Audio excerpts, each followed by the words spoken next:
মাথার উপর রেখেছ?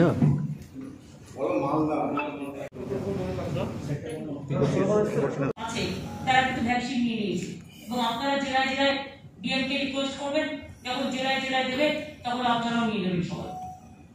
দিদি ভ্যাকসিনের দাম না, এগুলো অলরেডি আছে প্রোটোকলে, এখন এগুলো একটা উইথড্র হয় এবং এগুলো আবার আমি বলেছি একটু বেশি করে অ্যাড করতে গভর্নমেন্ট থেকে, যাতে পাবলিক জানতে পারে। এখন ধরুন আমি করতে পারবো না, তার কারণ হচ্ছে যেহেতু ইলেকশন প্রসেসে আছে, ইলেকশনের কোড অফ কন্ডাক্টটা একদিকে বলবে ডিজাস্টারে তুমি করতে পারো, আবার একদিকে বলবে তুমি এই করতে পারো না সেই করতে পারো না। আমার ওর মধ্যে যাওয়ার দরকার নেই, অফিসাররা মিলে করো। বাট স্যানিটাইজার থেকে শুরু করে মাস্ক থেকে শুরু করে এই যে ভোটের লিস্টে ভোটের যত মাস্ক সব তো আমরা স্টেট গভর্নমেন্ট দিয়েছি। ইলেকশনে যত মাস্ক স্টেট গভর্নমেন্টকে অ্যারেঞ্জ করতে হয়েছে, মাস্ক গ্লাভ এভরিথিং এগুলো ইলেকশন কমিশন স্টেট গভর্নমেন্টকে করে দেয়, আর এগুলো স্টেট গভর্নমেন্ট নিজের খরচা থেকে করে। Thank you so much. আপনাদের খুব ডিস্টার্ব করছি না দিদি, আপনাদের কিন্তু পাবলিক জানতে আজকে ইলেকশনের থেকে ওটা বড় ইস্যু। এই যে ফান্ড ক্রিয়েট করা, এই করা ফ্রি ভ্যাকসিন দেওয়া, এই সমস্ত ডিসিশন গুলো তো বড় বড় ডিসিশন এবং এগুলো আপনারা আমাকে সাহায্য করেছেন বলেই পাবলিকের কাছে এটি পৌঁছেছে। মালদা রিপোর্টাররাও পেয়েছে, মালদা রিপোর্টাররা খুব ভালো, সব রিপোর্টাররাই ভালো, রিপোর্টাররা আমার বন্ধু। মালিকরা কে কখন কাউকে সাপোর্ট করবে না করবে that is up to their policy decision, but এমনি মানুষ হিসেবে প্রত্যেকটা রিপোর্টারের সাথে আমার খুব ভালো লেগেছে। তো সেটা হচ্ছে দেখুন, এটা তো একটা ডিজাস্টার, এটা তো একটা ক্যালামিটিস। কারণ ইলেকশন জন্য ক্যালামিটিসে আমরা অলওয়েজ কাজ করি, ডিজাস্টারে কাজ হয়, এমার্জেন্সি ইজ এমার্জেন্সি। সুতরাং এটা আমাদের অধিকার আছে এবং দায়িত্ব আছে, দায়বদ্ধতাও আছে। শুধুমাত্র যে যখন বেড়ে গেল তখন রাজ্যে চাকরি দিলে তো হবে না, আমাকে অ্যাভেলেবেল করতে হবে।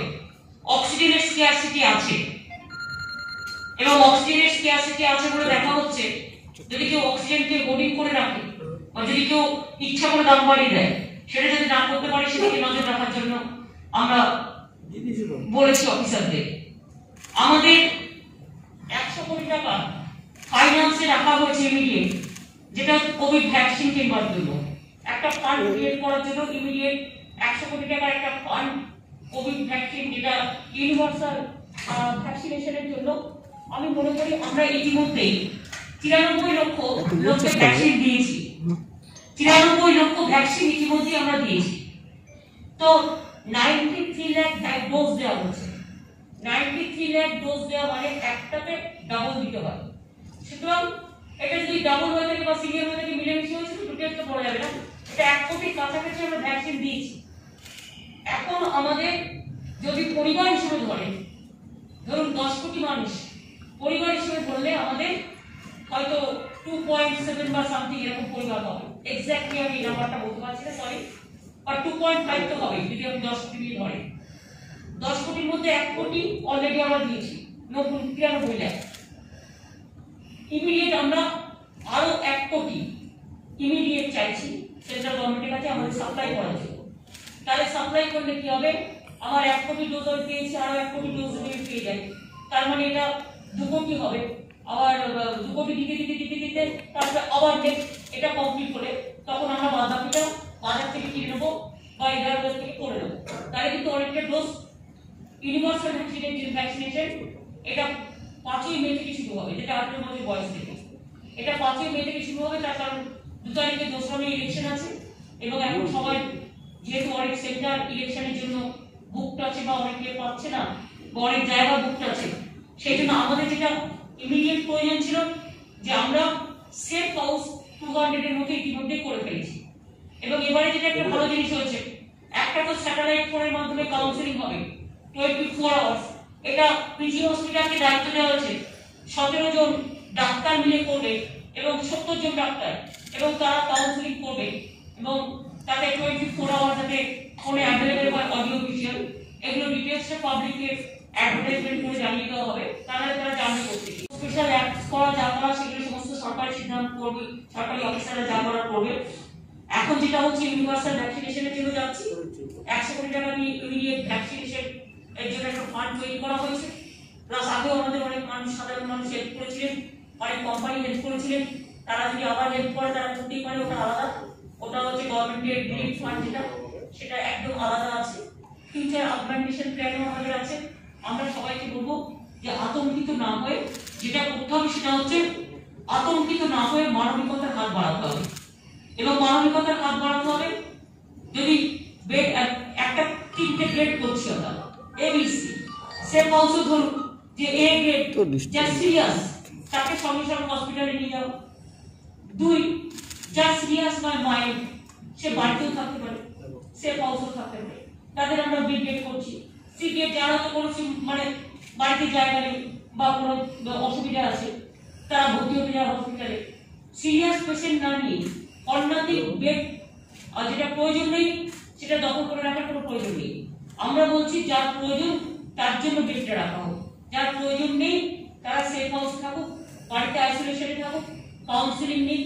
আমরা ভ্যাকসিনেশন আরো প্রতিদিন প্রায় 40,000-এর মতো ভ্যাকসিনেশন আমরা দিচ্ছি, এবং এগুলো 400 সেন্টার থেকে প্রায় চলছে, এখনো চলছে ভ্যাকসিনেশনটা, এইভাবেই চলছে এবং এটা কন্টিনিউ করবে। আস্তে আস্তে আস্তে আস্তে সব জেলায় আমরা টোটাল অ্যাক্সেস পেয়ে গেলে জেলাগুলোকেও টোটাল কোঅর্ডিনেট করে কাজটা করা হবে। সপ্তাহে বন্ধ করতে দেওয়া হয় কেন? তারা তো বেঁচে যেত অনেক মানুষ। না না, লকডাউন আমি এখন ভাবছি না। লকডাউন ভেবেন না, এমনিতে লোক 1 বছর ধরে সব বিজনেস সব মার, এমনকি বকার থেকে শুরু করে বেকার থেকে শুরু করে যারা দুটো করে খায় সবার অবস্থা খুব খারাপ। সবাই সাবধানে থাকুক এটা আমরা বলবো, মাস্ক পরুক এটা আমরা বলবো, কিন্তু আমি এটা বলবো না কাজকর্ম বন্ধ করে ঘরে বসে। যারা আইসোলেশনে থাকে সেটা থাকবে, যদি কোভিড হয়ে থাকে নিশ্চয়ই যত্ন করবে, নিজেকে শরীর রাখবে, যাতে পরিবারের কাজ না হয় সেটা দেখতে হবে, নিজেকে শরীর রাখতে হবে। কিন্তু কথা হচ্ছে যে লকডাউন করে একবারে সবকিছু বন্ধ করে দিয়ে আবার সেই নোটবন্দির মধ্যে গৃহবন্দী, ওটা আমার মনে হয় না ইমিডিয়েট এক্ষুনি প্রয়োজন আছে। আর সংখ্যা যেটা দেখাচ্ছে সেটাও আপনাদের আমি বলছি যে একজনের হলে 1000 জনকে টাচ করে যাচ্ছে, সুতরাং ওইভাবে যদি দেখেন তাহলে কিন্তু সংখ্যাটা খুব একটা বেশি নয়, কিন্তু এটা ইনফেকশনটা বাড়ছে। যেহেতু লোকে যাতায়াত, ট্রেনে যাওয়া একসাথে, প্লেনে যাওয়া একসাথে, কত রাজ্য থেকে লোক আসছে, ইলেকশন পারপাসে 1.5 লক্ষ সেন্ট্রাল গভর্নমেন্টের পুলিশ ফোর্স এখানে বসে আছে। তারপরে ধরুন ইলেকশন অবজারভার থেকে শুরু করে বিজেপির লোক থেকে শুরু করে বাইরে আমদানি করা নেতা প্রচুর ভর্তি আছে। সুতরাং এটা তো আপনাকে বুঝতে হবে তার তো একটা অ্যাকশন আছে, every action has a reaction. সবাই শান্তিপূর্ণভাবে কাজ করে ভোট করে ফিরে যাবে বিঘ্নে, এটা আমি আশা করব। কিছুক্ষণ আগেই দেখলাম যে সিরামিক করেছে কি সেন্ট্রাল গভর্নমেন্টকে দিয়েছে 150 টাকা, আর রাজ্য সরকারকে বলছে 400 টাকা দেবে, আর বলছে প্রাইভেটকে দেবে 600 টাকা। এটা আমি বলেছি, এটা আমি একটা স্ট্রং চিঠি লিখছি, যেটা কেন বলবো, ওয়াই দিস ডিসক্রিমিনেশন? এখন কি ব্যবসা করার সময় না এখন লোক বাঁচানোর সময়? আর অক্সিজেন সিলিন্ডারের উপর আমরা নজর রাখছি যে কেউ এটাকে হোর্ডিং করছে কিনা দাম বাড়াবার জন্য। মানুষ যখন বিপদে পড়ে তখন মানুষকে সাহায্য করতে হয়, এটার নামই মানবিকতা। মনুষ্যত্ব না থাকলে চিকিৎসা স্বাস্থ্য কোথা থেকে আসে? আর আমি থ্যাঙ্কস জানাচ্ছি আমার সমস্ত চিকিৎসক যে পরিবার আছে, ডাক্তার থেকে শুরু করে, নার্স থেকে শুরু করে, সিস্টার থেকে শুরু করে, আমাদের সমস্ত বিভিন্ন প্যাথোলজিস্ট থেকে শুরু করে, আমাদের যত ব্লাড ডিপার্টমেন্ট থেকে শুরু করে অল ডিপার্টমেন্ট, সকলকে টেকনিক্যাল স্টাফ থেকে শুরু করে তারাও কন্টিনিউয়াস কাজ করছে। তাদের অবশ্য ভ্যাকসিনটা দেওয়া হয়ে গেছে, কিন্তু ডাবল ভ্যাকসিন দেওয়ার পরে দেখা গেছে কয়েকটা কেস কিন্তু হয়েছে। যেমন আমাকে ফিরাদ আপনি একটা অন্যকে জিজ্ঞেস করছিলেন কে তোদের কি খবর, তো আমাকে একটা বলছিল যদি প্রায় আমাদের কলকাতায় 1.1%, মানে 100 জন 150 জন আছে যারা ডাবল ভ্যাকসিন দেওয়ার পরে করছিল। তবে একটাই বলছি যে যেটা খুব সিরিয়াসলি করতে পারতো এই ভ্যাকসিনটা নিয়ে নেওয়ার পরে, সেটা হচ্ছে সিরিয়াসনেসটা কম। দেখুন আমি এটা যেহেতু আজ চিফ মিনিস্টার প্রেস করছি, সেহেতু আমি ওই ব্যাপারটা, আমি আজ স্টেট গভর্নমেন্ট যদি বলেন আমি তো নিশ্চয়ই চাই যে যত তাড়াতাড়ি সম্ভব এভরিথিং শুড বি ওভার। এইটাও যদি 3-4 ফেজে করতো তাহলে কিন্তু আমাদের এই প্রবলেমটা ফেস করতে হতো। কারণ আমি 8টা ফেজে করে বাংলাকে আজকে ফেস করতে হচ্ছে অনেকটা বেশি। কিন্তু কেন্দ্রের তরফে যে ঢিলেমি ভাব এটা কেন করছে? কেন্দ্রের তরফে গাড়ি ঢিলেমি ভাব, আপনি বারবার করে চিঠি দিচ্ছেন, আপনাদের কোনো রকম রিপ্লাই পাওয়া যাচ্ছে না। সেটা দেখুন মনে করেন আমার দায়িত্ব, আমি পাবলিকের দায়িত্ব খালি নিয়ে পাবলিকের জন্য যতটুকু জানানো আমি জানাবো, এটা আমার দায়িত্ব। কে রিপ্লাই দিল কি না দিল এটা তাদের দায়িত্ব। এবং বারবার আমি বলবো যে ভয় পাবেন না, আতঙ্কিত হবেন না। আর যারা কোভিড পেশেন্ট, যারা হোম আইসোলেশন আছেন বা সেফ হাউসে আছেন, পারমিশন নিয়ে নিশ্চয়ই আপনারা ভোটটা নিজেদের দেবেন।